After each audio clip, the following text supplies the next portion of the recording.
Good morning students, welcome back to another Waidsum Academy video. Today we will be learning chapter 20, Organisms and Their Environment. In this chapter we're going to learn about ecology, food chains, food webs, energy transfer in the ecosystem, and we'll also learn about the carbon cycle and nitrogen cycle. So let's begin. So here we're starting with section 20.1, what is ecology? Ecology is the study of the interaction of organisms with their surroundings or environment. Organisms continually interact with one another as well as with their surroundings. The studies of this interaction is called ecology. Ecologists ask questions such as what animals and plants live in this place, how do they interact with one another, and how do the surroundings affect the animals living in the surroundings, and so on. Ecologists study both abiotic, non-living environments and biotic living environments. Many organisms have special adaptations to help them survive better in the environment. Ecologists also studies adaptations. Now we'll move on to habitats, population, communities, and ecosystem. A habitat, to study ecology, you need to understand the key ecological system: habitat, population, and community and ecosystem. A habitat is the place where an organism lives. For example, a bird lives in a mountain. Let's say a bird lives in the mountain, up in the mountain where it's windy and cold and less oxygen. But the bird managed to create its nest there up in the mountain because it has specific adaptation that helps it survive better in the environment. Now, a habitat is where that bird lives up in the mountain. Now, a population is a group of organisms of the same species that live together in the habitat. Imagine if that bird that was living in the mountains, there was multiple of that bird. There are multiple birds living in the mountain. The amount of birds living in a mountain is considered a population. A community is made up of all the populations of different species. Now imagine the mountain again, where there was only the bird. Imagine there are also other animals other than the bird. There's probably goats and snakes and any other animals living in that specific habitat. Now, when you take the population of all the different species living in the habitat, we call it a community. And an ecosystem is a community of organisms interacting with one another with its non-living environment. Now let's move on to what is an ecological community. When a different population of plants and animals live together and interact within the same environment, they make up an ecological community. The various group of living organisms in the gardens, forests, ponds, coasts, and oceans are some of the examples of ecological communities. The various populations in any community live interdependently. A change in one population affects the other population of the community.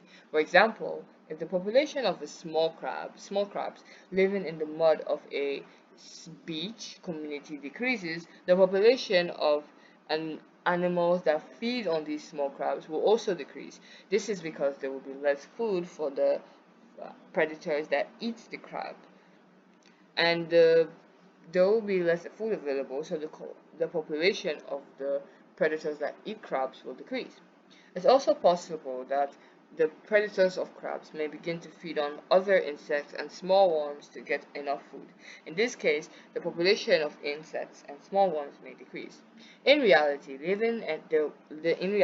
living and non-living parts of the ecosystem will interact with each other in very complicated ways. The relative size of different populations remain constant. This biological balance or equilibrium is like a web. Breaking a single strand will affect the whole system. Now we move on to energy and nutrient flow. Here we'll describe the flow of energy through living organisms, describe a herbivore and a carnivore, and describe a food chain and a food web. How do energy and nutrients flow through an ecosystem? Living organisms Living organisms in any ecosystem can be categorized as producers, consumers, or decomposers based on their mode of nutrition. Energy of nutrients are transferred from producers to consumers to decomposers through feeding. Now, an ecosystem uses both energy and inorganic nutrients. Energy enters the ecosystem in the form of light and heat from the sun. Now, light energy is converted to chemical energy that is passed from organism to organism through the ecosystem. Energy is transferred to the environment as heat as it flows through the ecosystem. The energy that is transferred to the environment cannot be recycled. Hence, energy has to be constantly supplied from the sun to the ecosystem. On the other hand, inorganic nutrients such as carbon and nitrogen do not need to be supplied from outside the ecosystem. They are obtained from the abiotic environment and they flow through the ecosystem in a cycle known as the carbon cycle and the nitrogen cycle. Thus, in a balanced ecosystem, nutrients are not lost as they are continually recycled. Now, here is an example of a food chain, and in this food chain, energy and nutrients are transferred from the producers to the consumers to the decomposers to the feeding. And in a food chain, the setup of all this is called a food chain. And in a food chain, we have producers, consumers, and decomposers, which we explain into. So what are producers? A producer is an organism that makes its own organic food substance. So trying to get energy, the way animals get energy is through feeding. They eat other animals and they gain energy through feeding. But producers have the ability to create their own food and their own organic food substance. That means they do not need to feed on other animals.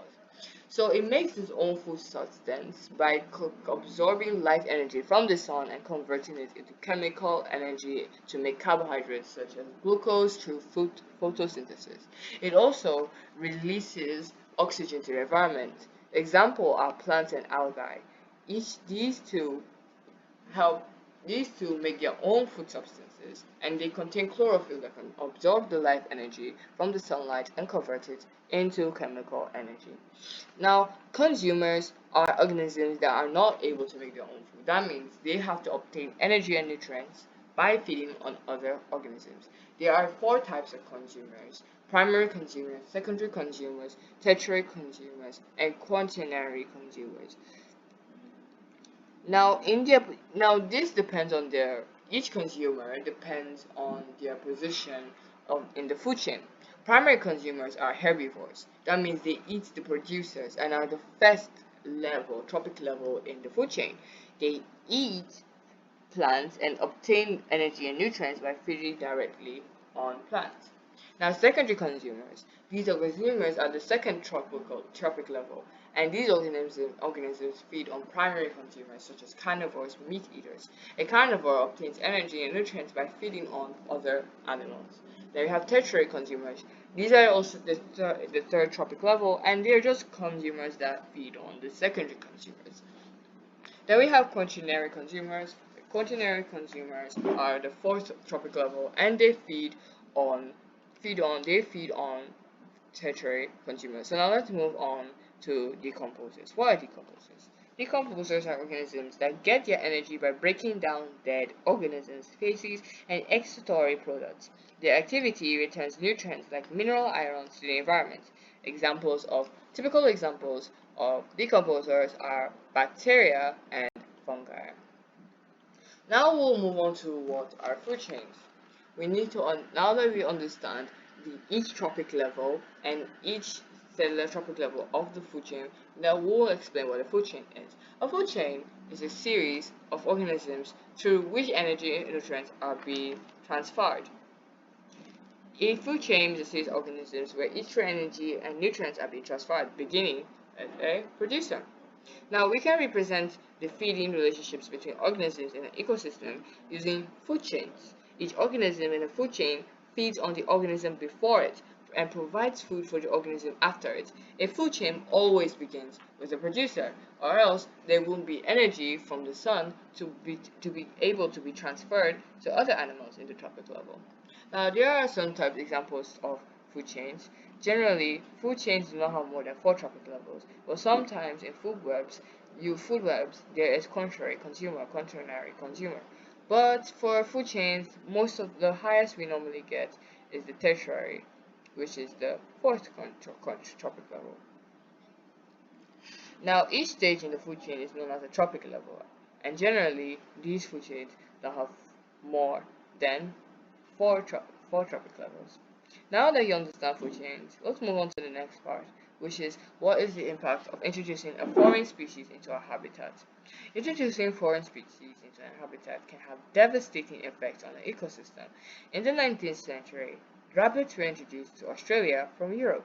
They were voracious eaters. Overgazing by rabbits the caused the natural vegetation such as grasses and small shrubs to be depleted, and many plant species were lost. Without grasses, cattle, horse, and sheep had nothing to eat, and the rabbits ate up the crops, and the Australians lost millions of dollars due to damage to crops. These rabbits were difficult to kill as they could hide in their burrows. The virus that caused the disease, myxomatosis, was then introduced to the rabbits. This helped to reduce the rabbit population drastically. So what this slide is trying to say is, when you add too much a different foreign species to an already organized and balanced habitat, you are disrupting the food chain of animals, and it can cause the reduction of food for other animals to eat, which can damage the food chain and cause millions of devastating effects. Because of the rabbits, there were not enough plants, grasses for other animals to eat, and this caused that the reduction of other animals, disrupting the food chain. So as a result, many without grass and cattle, horses and sheep have nothing to eat. Now, what is the impact of overharvesting of food species? Now, overharvesting of food species have similar effects to adding a foreign species to habitat. Overharvesting of food species by humans depletes natural resources in the ecosystem. It also reduces the amount of food available for consumers. For example, the overharvesting via overfishing of squids may lead to the reduction in numbers, which may lead squids to become endangered or extinct, and this will affect the population of consumer species that depend on squid food. And because there's a reduction of squids, predators that feed on the squid will not have enough food to gain the energy they need to survive. So most of the predators that feed on the squid will die, and this can also damage the food chain, balanced food chain and food web of the habitat. Now, what are food webs? A food web consists of a network of food chains. This diagram shows a simple food web. Note that the organism can be eaten more at one tropic level. How do you know this is a food web? Now, we all know, first we need to understand which is the producer, first consumer, first primary consumer, secondary consumer, tertiary consumer, and quaternary consumer. Now, obviously, the green plant is the producer, as it's not eating anything, it gets its energy from the sun. Now, as it gets its energy from the sun, there are three different consumers, organisms eating the plant. But there's one particular organism that is being eaten by the other organism, which is the caterpillar. But if you notice, the caterpillar only eats the green plant. That means the caterpillar is a herbivore and is therefore considered the primary consumer. Both the grasshopper and the aphid both eat the caterpillar, so that means they're considered secondary consumers. Now, the spider and ladybug are considered tertiary consumers, as they eat both the grasshopper, caterpillar, and the aphid. That means they are third in the row. So this means both the spider and ladybug are tertiary consumer, and the bird is considered a quaternary consumer. Now we're going to non-cyclic energy flow in an ecosystem. Here shows the energy flow in an ecosystem. In an ecosystem, energy does not flow in a cycle. The flow of energy is non-cyclic. This diagram illustrates the flow of energy in the ecosystem and its relation to the nutrition. At one, in any ecosystem, the principal source of the energy is the sun. The sun provides energy in the form of light. Then the light energy is absorbed by chlorophyll in the producers. And they convert this light energy to chemical energy through photosynthesis. Now, in 3, the energy in the producers is passed from one tropic level to another by feeding. Then 4, the flow of energy through the ecosystem is non-cyclic. Energy is transferred to the environment as heat through respiration of organisms as it is flowed through the ecosystem. Since the heat energy does not return to the same system or to the organisms that reproduce it, it cannot be recycled in the ecosystem. And 5 and 6 considered digested and excreted bacterials and dead organisms contain trapped chemical. Now, this trapped chemical energy is released through the activity of decomposers. Decomposers use some type of trapped chemical energy for their needs. The rest of the energy is transferred to the environment as heat. Now we are moving on to the predator-prey relationship. Now, what is a predator and what is a prey? Well, an animal that feeds on another animal is called a predator, and an animal that is eaten by another animal is called a prey. For example, an eagle eats a fish, so the eagle is the predator of the fish, and the fish are the prey of the eagle. The fluctuation in the populations of predators and prey can be illustrated by this graph. An increase in the population of the prey means that there's more food available for the predators. This leads to an increased number of predators, causing a decreased population of the prey. This in return will result in an inevitable decrease in the population of the predators, as less food is available. The decrease in the number of predators leads to an increase in the number of prey. This cycle of predator-prey relationship repeats over time, and the increase and decrease in the population of the predators follow the corresponding increase and decrease in the population of the prey. The average size of the population of the prey is larger than that of the predator. Although there are other factors involved, predation also plays an important role in regulating natural populations. Now we move into the next section, 20.3, which is ecological pyramids. There are 3 types of pyramids: pyramids of numbers, pyramids of biomass, and pyramid of energy. And in this section, we are going to learn each pyramid and what they each have to contain. Now, food and energy relationships can be shown using a horizontal bar diagrams. The producers are placed at the bottom, while the primary and secondary consumers in the middle and the tertiary consumers on the top. Such diagrams form ecological pyramids. In a tropic level, we can compare the tropic level in the food chains using ecological pyramids. A tropic level, as I said, is the position of an organism in the food chain, food web, or an ecological pyramid. So what are pyramids of numbers? Here is pyramid of number. A pyramid of numbers allows us to compare the number of organisms present in each tropic level at a particular time. How is the pyramid of number constructed? Consider the food chain of a grass, rabbit, snake, and eagle. Suppose that there are 10 eagles in a given area, and each eagle needs to feed at least 1 snake every day. In a month, the 10 eagles will need 300 snakes to keep them alive. So that means the eagles will be at top, and they will have the lowest. Now, if each snake eats 2 rabbits every day, 300 snakes will need 18,000 rabbits in a month. So that means rabbits will become the third trophy level. Will be more than eagles but less than snakes. It will be more than eagles but less than rabbits. Now, if each rabbit eats around 15 grasses a day, 18,000 rabbits will need 8,100,000 grasses or plants in a month.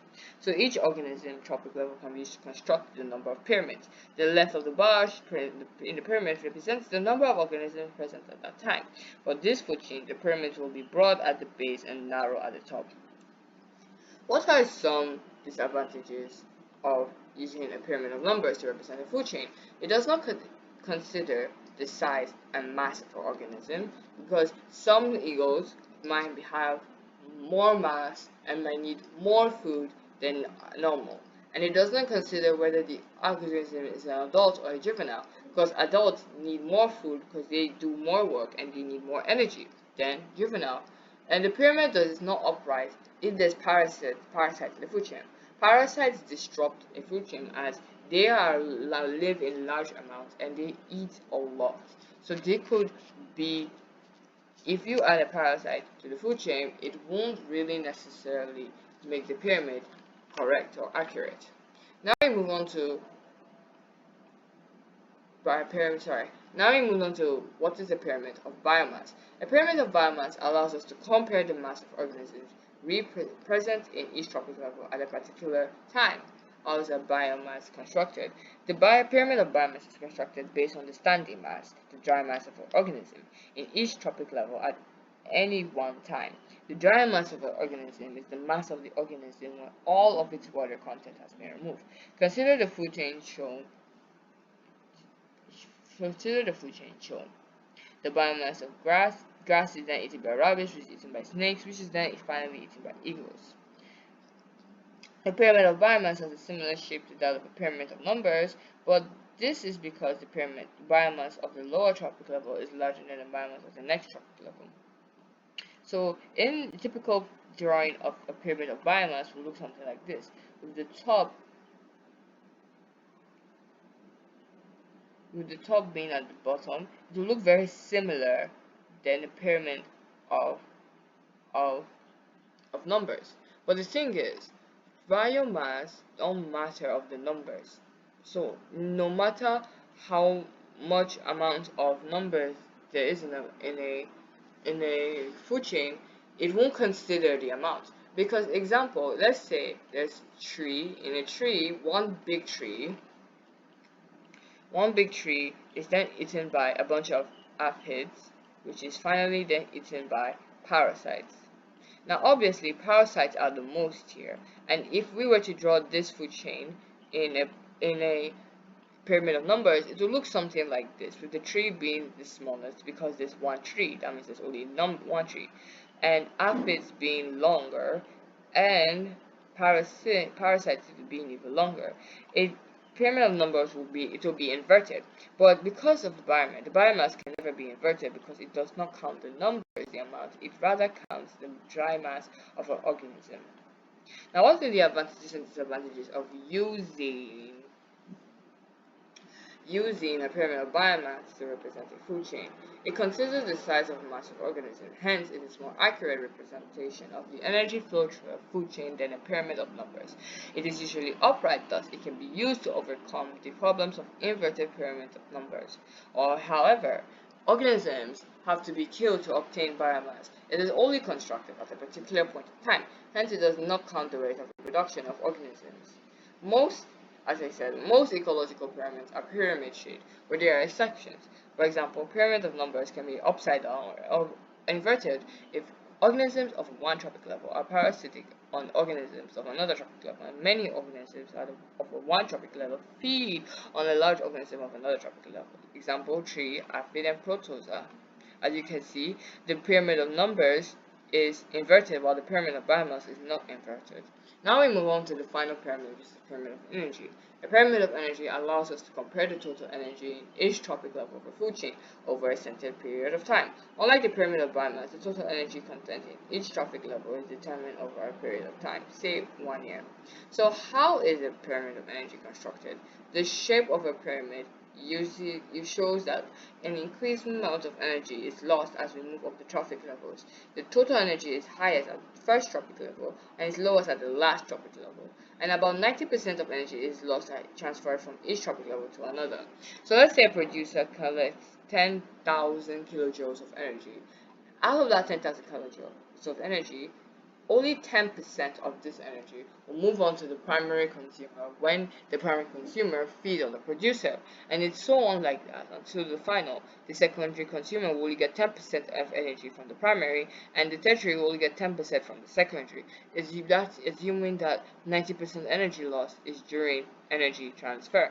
Heat transfer to the environment during respiration. That is why the remaining 90% is transferred through the environment as heat. And some are also transferred to uneaten parts of dead bodies and feces and extraordinary products. Now, what are the advantages of using a pyramid energy to represent a food chain? It considers the rate of reproduction of organisms and the data collected over a period of time, such as over 1 year. Hence, it's more accurate than a pyramid of numbers and biomass, and an upright pyramid is always obtained. Now we move on to why do food chains have fewer than tropic levels, fewer than 5 tropic levels. Energy transfer along the food chain is insufficient. About 90% of the energy is lost as food is passed down from one tropic level to the next. So the energy transfer to uneaten body parts and feces for excretory products are also transferred. The energy is also transferred to uneaten body parts, feces, and excretory products, and the energy is transferred to the environment as heat during respiration. Hence, there is insufficient energy to produce a long food chain. That means energy would be lost. Energy would be lost by the time you reach the fifth tropic level. Now here are some less practice questions. You can pause this video and try to solve them, and try to solve them as it will help you study for your IGCSE biology. Now we move on to 20.4, which is the carbon cycle and the nitrogen cycle. Now, the nitrogen cycle, carbon cycle, and nitrogen cycle are two cycles that I explained. As you remember, the carbon cycle and nitrogen cycle is a cyclic cycle. That means it's a cycle. As a cycle. Now, carbon, oxygen, and nitrogen and water are essential nutrients for life. In natural ecosystems, these nutrients are released back into the soil when organisms die. Decomposers such as fungi and bacteria break down dead organisms. In this way, materials locked up in the dead organisms can be returned to the physical environment to use again by green plants. Hence, in a balanced ecosystem, nutrients are never lost but continually recycled. The recycling of these nutrients is brought about by physical, chemical, biological processes involving both the abiotic and biotic environments. Now, the carbon cycle. The carbon cycle is constantly being removed from and released into the environment in the form of carbon dioxide. Hence, the concentration of carbon dioxide in the environment remains relatively constant, as the various processes by which carbon in the form of carbon dioxide is removed and released into the environment to make up the carbon cycle. So, in the carbon cycle, the removal of carbon dioxide and the removal and carbon dioxide from the environment, and the removal of carbon dioxide, the return of carbon dioxide into the environment. So, and one, during photosynthesis, plants absorb carbon dioxide used to synthesize carbohydrates, and some of the carbohydrates are converted into proteins and fats. Animals obtain carbon compounds by feeding on the plants or other animals, and plants and animals respire, releasing carbon dioxide into the atmosphere. Now, decomposers such as bacteria and fungi break down dead organic matter and release carbon dioxide. Then the dead bodies of organisms are buried in the earth for millions of years, produce fossil fuels such as coal, natural gas, and oil. Combustion of these fossil fuels release carbon dioxide into the air. So 1 and 2 is the removal of carbon dioxide from the environment, while 3, 4, and 5 is the addition of carbon dioxide into the environment. And this entire thing is called as the carbon cycle, as it is cyclic system. Now, what is so important about the carbon cycle? The carbon cycle ensures that there is a continuous supply of carbon dioxide for plants to carry out photosynthesis. But you're wondering, we don't need photosynthesis, we don't need carbon dioxide. Well, the plants do. Because remember, photosynthesis is needed for these plants because the energy we all need to survive is collected by the plants. Photosynthesis converts light energy from the sun to chemical energy in the food, which is non-photosynthetic organisms can use to stay alive. It also enables energy to flow through the ecosystem. Carbon compounds carry the stored energy from the organisms to organisms in the food chain of an ecosystem, and it maintains the correct concentration of carbon dioxide in the atmosphere. Now we move on to the nitrogen cycle. The nitrogen cycle consists of processes by which nitrogen is constantly removed from the soil and is eventually returned into forms of nitrates. Then you have one, which is denitrification and loss of in drainage of water, and this is the and absorption of photosynthesis, protein synthesis. Now 1, 2, and 3 are the removal of nitrogen from the soil. Now 4, 5, and 6 are the return of nitrogen of the soil, with 4 being nitrogen fixation by lightning and thunderstorm, 3 nitrogen fixing bacteria in the soil and root nodule bacteria, and 5 being nitrification and 6 being decomposition. So how is nitrogen removed from the soil? Denitrification, denitrifying bacteria are able to break down the nitrates in the soil to nitrogen gas. These bacteria are active in the soil that is poor in oxygen content. Now, lost in drainage water. Nitrates may be lost from the soil in drainage water during heavy rainfall, and absorption by the roots of plants. Nitrate ions absorbed by the plant are used to make amino acids and proteins. When animals feed on plants, the proteins will be digested into amino acids. Excess amino acids will be determinated in the liver, producing urea. Now, how is nitrogen restored from the soil? Nitrogen fixation, which is the atmospheric nitrogen is converted into compounds such as ammonia. It occurs through lightning and thunderstorm, freeing nitrogen-fixing bacteria in the soil and root nodule bacteria. Nitrification. Ammonium compounds are converted into nitrates in nitrifying bacteria. The ammonium ion is first converted into a nitrate, which is then converted to a nitrate. It's first converted to a nitrate, then converted to a nitrate. Decomposition. Dead bodies of plants, animals, feces, and excretory products such as urea are decomposed by bacteria and fungi to ammonium compounds. Now we have the final section of this chapter, which is 20.5, populations.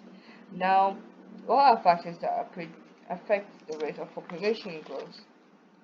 Factors that affect the rate of population growth include food supply, the amount of food that species are getting; competition, the rate of the competition of survival and mating with the species; predation, the amount of predators that eat the species; the disease that can kill species; birth rate and death rate, the rate of birth and death of the species; the accumulation of toxic waste products. Toxic waste products produce pollution and causes animals and species in the habitat to die. Immigration, when organisms of the same species move into the same area, increasing the population; and emigration, when organisms move out of the area, decreasing the population. So all of this affects the growth rate, as there are 4 main phases: lag phase, exponential phase, stationary phase, and death phase. Now, the lag phase, the population growth increases slowly because there's only a small amount of numbers of organisms. Let's say a species migrated into a new land, a new habitat where they survive, and there's only a few numbers of them. Then you reach the exponential phase, the log phase. There's a rapid increase in the population size due to the maximum growth rate. This is because there are optimal conditions and abundant resources such as food. Disease and predators are rare. Now 3. Stationary phase. Limiting factors of the environment resistance sets in. Let's say it turns winter and cold for the animals to start hunting for food.